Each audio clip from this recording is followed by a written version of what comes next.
ಎಲ್ಲರಿಗೂ ನಮಸ್ಕಾರ.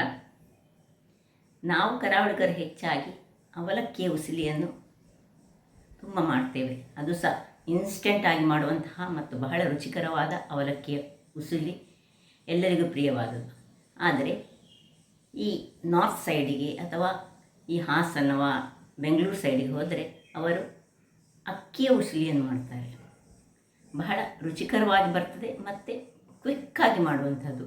ಮನೆಯಲ್ಲಿರುವ ಬೇಸಿಕ್ ಇಂಗ್ರೀಡಿಯೆಂಟ್ಸ್ ಏನೆಲ್ಲ ಉಂಟು ಅದನ್ನೇ ಯೂಸ್ ಮಾಡುವಂತಹ ಈ ಒಂದು ರುಚಿಕರವಾದ ಅಕ್ಕಿಯ ಉಸ್ಲಿ ಹೇಗೆ ಮಾಡೋದನ್ನು ನೋಡುವ ಮೊದಲು ಯಾರೆಲ್ಲ ನನ್ನ ಚಾನಲನ್ನು ನೋಡ್ತಿದ್ದೀರಿ, ಯಾರೆಲ್ಲ ಇನ್ನೂ ಸಬ್ಸ್ಕ್ರೈಬ್ ಮಾಡಿಲ್ಲ, ದಯವಿಟ್ಟು ಸಬ್ಸ್ಕ್ರೈಬ್ ಮಾಡಿ ಸಪೋರ್ಟ್ ಮಾಡಿ ಅಂತ ಹೇಳುತ್ತಾ ಬನ್ನಿ ಇದನ್ನು ಯಾವ ರೀತಿಯಲ್ಲಿ ಮಾಡುವುದು ಎಂದು ನೋಡೋಣ. ನಮಸ್ತೆ ಮಿತ್ರರೇ, ನೋಡಿ ಸಿಂಪಲಾದ ಅಕ್ಕಿ ಉಂಟು. ಈ ಅನ್ನ ಮಾಡುವ ಅಕ್ಕಿ ಸಹ ಆಗ್ತದೆ ಅಥವಾ ದೋಸೆ ಮಾಡುವ ಅಕ್ಕಿ ಆಗ್ತದೆ. ಯಾವುದು ಅಕ್ಕಿಯನ್ನು ಬಳಸಿ ಇವತ್ತೊಂದು ಇದು ನಮ್ಮ ಕರಾವಳಿ ಶೈಲಿದಲ್ಲ, ಇದು ಕರ್ನಾಟಕದಲ್ಲಿ ಮಾಡುವಂತಹ ಒಂದು ಅಕ್ಕಿಯ ಉಸುಲಿ ಅಂತ ಕರಿತೇವೆ ನಾವು. ಕರಾವಳಿಗರು ಹೆಚ್ಚಾಗಿ ಅವಲಕ್ಕಿಯ ಉಸುಲಿಯನ್ನು ಮಾಡ್ತೇವೆ.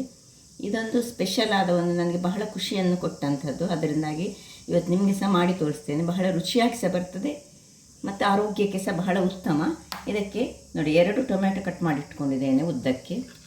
2 ನೀರುಳ್ಳಿಯನ್ನು ಕಟ್ ಮಾಡಿ ಇಟ್ಕೊಂಡಿದ್ದೆ. ನೋಡಿ ಹೀಗೆ ಉದ್ದಕ್ಕೆ ಕಟ್ ಮಾಡಿ ಇಟ್ಕೊಳ್ಬೇಕು. ಒಂದು ಅರ್ಧ ಬೌಲ್ನಷ್ಟು ತೆಂಗಿನ ತುರಿ ಬೇಕು, ಕೊತ್ತಂಬರಿ ಸೊಪ್ಪು, ಕರಿಬೇವಿನ ಸೊಪ್ಪು ಮತ್ತು ಮಸಾಲೆಗೆ ಇದಕ್ಕೆ ಒಂದು ಮಸಾಲೆ ಈ ಗ್ರೀನ್ ಚಿಲ್ಲೀಸ್ ಬೇಕು ನಮಗೆ, ಮತ್ತು ಶುಂಠಿ ಒಂದು ತುಂಡು, ಒಂದು ಅರ್ಧ ಇಂಚಿನಷ್ಟು, ಒಂದು 4-5 ಬೆಳ್ಳುಳ್ಳಿ, ಸ್ವಲ್ಪ ಜೀರಿಗೆ. ಮತ್ತು ಮಸಾಲೆ ಅಂತ ಬೇರೆ ಏನಿಲ್ಲ, ಇದು ಖಾರದ ಪುಡಿ ಅಂತ ಹೇಳಿ ಸಾರಿನ ಪುಡಿ ಉಂಟಲ್ಲ ನಿಮಗೆ, ಸಾರಿನ ಪುಡಿಯನ್ನು ನಾನು ಯೂಸ್ ಮಾಡ್ತಿದ್ದೇನೆ 1.5 ಚಮಚದಷ್ಟು. ಮತ್ತು ಸ್ವಲ್ಪ ಹಳದಿ ಬೇಕು ನಮಗೆ. ಈಗ ಮೊದಲಿಗೆ ನಾವೇನು ಮಾಡಬೇಕಂದ್ರೆ ಇದು ಹುರಿದು ಮಾಡುವಂತಹ ಒಂದು ಉಸುಲಿ. ಸೊ ಇಲ್ಲಿ ಒಂದು ಬಾಣಲೆಯನ್ನು ನಾನು ಬಿಸಿ ಆಗಲಿಕ್ಕೆ ಇಟ್ಕೊಂಡಿದ್ದೇನೆ. ಈ ಬಾಣಲೆಗೆ ನಾನು ಈ ಅಕ್ಕಿಯನ್ನು ಹಾಕ್ಕೊಂಡು ಅಕ್ಕಿಯನ್ನು ಚೆನ್ನಾಗಿ ಹುರಿದುಕೊಳ್ತೇನೆ. ಇದು ಕರಟಬಾರ್ದು, ಬಟ್ ಇದು ಚೆನ್ನಾಗಿ ಒಂದು ಬಿಳಿ ಕಲ್ಲರಿಗೆ ಬರುವಷ್ಟು ಅಂದರೆ ಒಂದು 5 ನಿಮಿಷಗಳ ಕಾಲ ಹುರಿದುಕೊಳ್ಳೋಣ. ನೋಡಿ ವೀಕ್ಷಕರೇ, ಒಂದು ಸಣ್ಣ ಉರಿಯಲ್ಲಿ 5 ನಿಮಿಷ ಹುರಿದುಕೊಂಡೆ ಸಾಕು. ಇಷ್ಟಾಗೋ ನೋಡಿ, ಸ್ವಲ್ಪ ಕಲರ್ ಚೇಂಜ್ ಆಗಬೇಕು, ಅಷ್ಟಾಗೋ ತನಕ ಹುರಿಬೇಕು. ಕಲರ್ ಚೇಂಜ್ ಆಗಿದರೆ ಈ ಅಕ್ಕಿ ತುಂಬ ಬಿಳಿಯಾಗಿ ಕಾಣಿಸ್ಕೊಳ್ಬೇಕು ನಮಗೆ. ನೋಡಿ ಇಲ್ಲಿ ಕಾಣಿಸ್ತಾ ಉಂಟು. ಈಗ ಇದನ್ನೀಗ ನಾನು ಆಫ್ ಮಾಡ್ಕೊಳ್ತಿದ್ದೇನೆ. ಇಲ್ಲಿ ಆಫ್ ಮಾಡಿಕೊಂಡು ಇಲ್ಲಿ ನಾನೊಂದು ಮಸಾಲೆಗೆ ರೆಡಿ ಮಾಡ್ತೇನೆ. ಮಸಾಲೆಗೆ ನಾನು ಹಾಗೆ 4-5 ಬೆಳ್ಳುಳ್ಳಿಯನ್ನು ಹಾಕೊಳ್ಳೋಣ, ಸ್ವಲ್ಪ ಗ್ರೀನ್ ಚಿಲ್ಲಿ, ಮತ್ತು ಸ್ವಲ್ಪ ಒಂದು ಅರ್ಧ ಚಮಚದಷ್ಟು ಜೀರಿಗೆಯನ್ನು ಹಾಕ್ಕೊಂಡು, ಇನ್ನು ಈ ತೆಂಗಿನ ತುರಿಯಲ್ಲಿ ನಾನು ಅರ್ಧ ಬೌಲ್ ತೆಂಗಿನ ತುರಿಯಲ್ಲಿ ಖಾಲಿ ಒಂದಿಷ್ಟು ಪಿಂಚ್ ಆಫ್, ಅಂದರೆ ನಮಗಿದು ಗ್ರೈಂಡ್ ಮಾಡಲಿಕ್ಕೆ ಸುಲಭ ಆಗಬೇಕು ಹೇಳಿ ಸ್ವಲ್ಪ ತೆಂಗಿನ ತುರಿಯನ್ನು ನೀರು ಏನು ಹಾಕದೆ ಕೋಸ್ಟ್ಲಿ ಒಂದು ಗ್ರೈಂಡ್ ಮಾಡಬೇಕು. ಇಲ್ಲದ ಕುಟಾಣಿ ಇದ್ದರೆ ಕುಟಾಣಿಯಲ್ಲಿ ಸಹ ನಾವು ಗ್ರೈಂಡ್ ಮಾಡ್ಕೊಳ್ಬೋದು. ಗ್ರೈಂಡ್ ಮಾಡಿ ತರ್ತೇನೆ. ವೀಕ್ಷಕರೇ ನೋಡಿ, ಈ ರೀತಿಯಾಗಿ ಒಂದು ಗ್ರೈಂಡ್ ಆಗಿ ಬಂತು. ಇದು ಮಸಾಲೆ ನಿಮಗೆ ಕಾಣ್ಬೋದು. ಈಗ ಇಲ್ಲಿ ಕುಕ್ಕರನ್ನು ಇಟ್ಟು ಕುಕ್ಕರಲ್ಲಿ ಮಾಡುವಂತಹದ್ದು. ಖಾಲಿ ಸಹ ಮಾಡ್ಕೊಳ್ಬೋದು. ಮೊದಲಿಗೆ ಎಣ್ಣೆಯನ್ನು ಹಾಕೊಳ್ಳೋಣ. ಎಣ್ಣೆ ಸ್ವಲ್ಪ ಒಂದು 3-4 ಚಮಚದಷ್ಟು ಹಾಕ್ಕೊಂಡು ಎಣ್ಣೆ ಬಿಸಿ ಆಗಲಿ. ಇಲ್ಲಿ ಎಣ್ಣೆ ಕಾಯುವಾಗ ನಮಗೀಗ ಇಲ್ಲಿ ಈ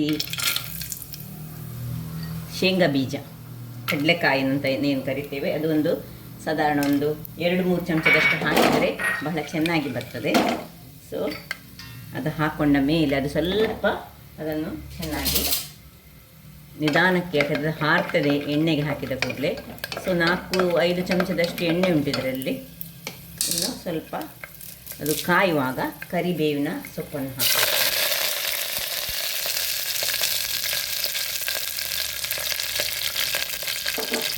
ಕರಿಬೇವಿನ ಸೊಪ್ಪು ಹಾಕಿ ಸ್ವಲ್ಪ ತಿರುಗಿಸಿಕೊಂಡು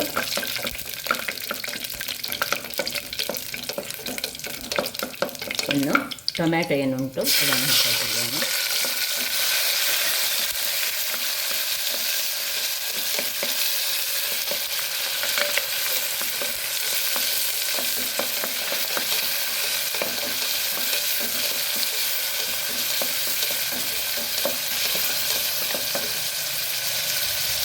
ಟೊಮ್ಯಾಟೊದ ನಂತರ ನೀರುಳ್ಳಿ ಇಷ್ಟನ್ನು ಹಾಕ್ಕೊಂಡು ಈಗ ಇದಕ್ಕೆ ಉಪ್ಪು ಮತ್ತು ಒಂದು ಸ್ವಲ್ಪ ಸಕ್ಕರೆಯನ್ನು ಹಾಕ್ಕೊಳ್ಳಿಕ್ಕೆ ಉಂಟು. ಸ್ವಲ್ಪ ಇದು ಬಾಡಿದ ಮೇಲೆ ಸೊ ಸ್ವಲ್ಪ ಬಾಡಿಸ್ಕೊಳ್ಳೋಣ ವೀಕ್ಷಕರೇ. ನೋಡಿ ಇಷ್ಟು ಬಾಡುವಾಗ ಈಗ 1 ಚಮಚದಷ್ಟು ಸಕ್ಕರೆ ಹಾಕಿದರೆ ಈ ಟೊಮ್ಯಾಟೊ ಮತ್ತು ನೀರುಳ್ಳಿಗೆ ಬಹಳ ಒಂದು ಟೇಸ್ಟ್ ಬರ್ತದೆ. ಮತ್ತು ಅದರೊಟ್ಟಿಗೆ ಇದನ್ನು ಸ್ಕಿಪ್ ಮಾಡ್ಬೋದು ಬೇಕಿದ್ದರೆ ಸಕ್ಕರೆಯನ್ನು, ಅದರ ಬದಲು ಚೂರು ಬೆಲ್ಲ ಹಾಕ್ಬೋದು. ಉಪ್ಪು ಹಾಕ್ಕೊಳ್ತಿದ್ದೇನೆ, ರುಚಿಗೆ ತಕ್ಕಷ್ಟು ಉಪ್ಪು ಹಾಕ್ಕೊಂಡು ಚೆನ್ನಾಗಿ ಒಮ್ಮೆ ಬಾಡಿಸ್ಕೊಳ್ಳೋಣ. ಬಾಡಿಸ್ಕೊಂಡ ನಂತರ ಏನು ನಾವು ಮಸಾಲ ಮಾಡಿದ್ದೀವಿ ನೋಡಿ, ಈ ಮಸಾಲವನ್ನು ಅದಕ್ಕೆ ಹಾಕ್ಕೊಂಡು ಸ್ವಲ್ಪ ಹಸಿ ವಾಸನೆ ಹೋಗುವವರೆಗೆ ನಾವು ಹುರಿದು ಕೊಡಬೇಕಿದೆ.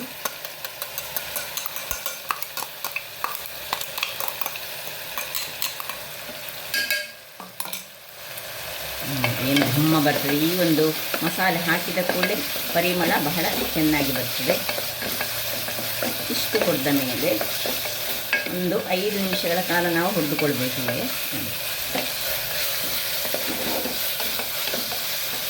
ಇನ್ನು ಖಾರದ ಪುಡಿ ಅಥವಾ ಸಾರಿನ ಪುಡಿ ಅಂತ ನಾವೇನು ಹೇಳಿದೆ, ಖಾರದ ಪುಡಿ ಹೇಳಿದರೆ ಮೆಣಸಿನ ಹುಡಿ ಅಲ್ಲ.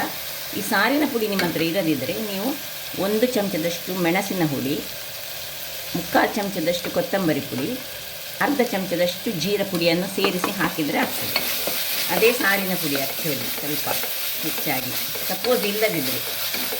ಅಥವಾ ಸಾರಿನ ಪುಡಿ ಇದ್ದರೆ 1-1.5 ಚಮಚದಷ್ಟು ಸಾರಿನ ಪುಡಿ ಹಾಕ್ಕೊಂಡು ಇನ್ನು ಕೊತ್ತಂಬರಿಯ ಸೊಪ್ಪು ಸ್ವಲ್ಪ ಹಾಕೊಳ್ಳೋಣ. ಪರಿಮಳ ಅಂತೂ ಬಹಳ ಸೂಪರಾಗಿ ಬರ್ತಾ ಉಂಟು.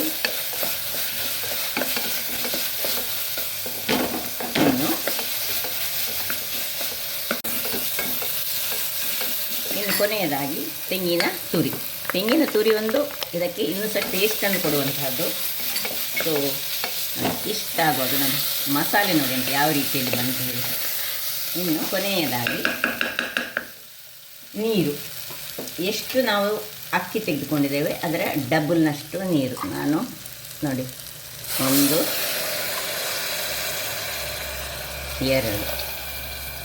2 ನೀರನ್ನು ತೆಗೆದುಕೊಂಡು ಒಮ್ಮೆ ಇದನ್ನು ಚೆನ್ನಾಗಿ ತಿರುಗಿಸಿ ಒಮ್ಮೆ ಉಪ್ಪು ಚೆಕ್ ಮಾಡ್ಕೊಳ್ಳೋಣ ಹೇಗೆ ಉಂಟಂತೇಳಿ. ಉಪ್ಪು ಸ್ವಲ್ಪ ಕಡಿಮೆ ಕಾಣ್ತಾ ಉಂಟು ನನಗೆ, ಸ್ವಲ್ಪ ಉಪ್ಪನ್ನು ಹಾಕ್ಕೊಂಡಿದ್ದೇನೆ. ಇನ್ನು 1 ಕುದಿ ಬರಲಿಕ್ಕೆ ಇದನ್ನು ಬಿಟ್ಕೊಳ್ಳೋಣ ವೀಕ್ಷಕರೇ. ನೋಡಿ 1 ಸಿಂಗಲ್ ಕುದಿ ಉಂಟು. ಈಗ ಈ ಅಕ್ಕಿ ನಾವು ಹಾಕಿಟ್ಟಂತಹ ಫ್ರೈ ಮಾಡಿಟ್ಟಂತಹ ಅಕ್ಕಿಯನ್ನು ಹಾಕ್ಕೊಳ್ತಿದ್ದೇನೆ. ಹಾಕ್ಕೊಂಡು ಒಮ್ಮೆ ಚೆನ್ನಾಗಿ ತಿರುಗಿಸ್ಕೊಳ್ಳೋಣ. ತಿರುಗಿಸಿಕೊಂಡು ಇದರ ಮೇಲೆ ಸ್ವಲ್ಪ ಕೊತ್ತಂಬರಿ ಸೊಪ್ಪನ್ನು ಹಾಕ್ಕೊಂಡು 1 ಚಮಚದಷ್ಟು ತುಪ್ಪ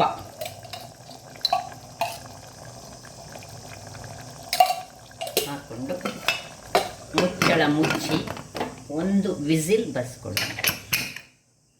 1 ವಿಸಿಲ್ ಆಯಿತು ವೀಕ್ಷಕರೇ. 1 ವಿಸಿಲಿನ ನಂತರ ಇದನ್ನು ತಣ್ಣಗಾಗಲಿಕ್ಕೆ ಸ್ವಲ್ಪ ಬಿಡೋಣ. ಸ್ವಲ್ಪ ತಣ್ಣಗಾದ ಮೇಲೆ ನಾವು ಇದನ್ನು ಓಪನ್ ಮಾಡ್ಕೊಳ್ಳೋಣ ವೀಕ್ಷಕರೇ. ತಣ್ಣಗಾಗಿದೆ. ಏನು ಘಮ ಘಮಿಸ್ತದೆ, ಬಹಳ ಚೆನ್ನಾಗಿ ಬರ್ತದೆ ನೋಡಿ. ಈಗ ಹೀಗೆ ಬಂದಿದೆ ನೋಡಿ ಅಂತೆ. ಇದನ್ನೊಂದು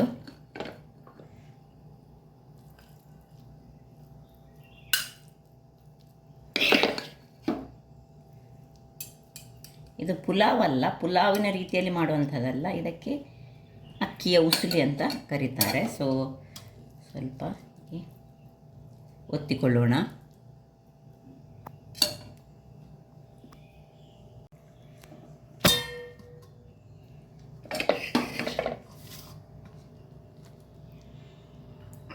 ಏನು ಚೆನ್ನಾಗಿ ಬಂತು ಹೇಳಿದರೆ ಸ್ವಲ್ಪ ಕೊತ್ತಂಬರಿ ಸೊಪ್ಪನ್ನು ಮೇಲೆ ಇಟ್ಟುಕೊಂಡ್ರೆ ರುಚಿಯಾದ ಆರೋಗ್ಯಭರಿತವಾದ ಒಂದು ಅಕ್ಕಿಯ ಉಸಿಲಿ ರೆಡಿ ಆಯಿತು. ಹಾಗಾದರೆ ನನ್ನ ಈ ಕುಕಿಂಗ್ ಚಾನಲ್ ನಿಮಗೆ ಇಷ್ಟ ಆದರೆ ಬೋಳೂರು ಸುವರ್ಣ ಚಾನಲನ್ನು ಲೈಕ್ ಮಾಡಿ, ಶೇರ್ ಮಾಡಿ ಹಾಗೂ ಸಬ್ಸ್ಕ್ರೈಬ್ ಮಾಡಿ ಹಾಗೂ ನನ್ನ ಇನ್ಸ್ಟಾಗ್ರಾಮ್ ಪೇಜನ್ನು ಫಾಲೋ ಮಾಡಿ. ಧನ್ಯವಾದಗಳು.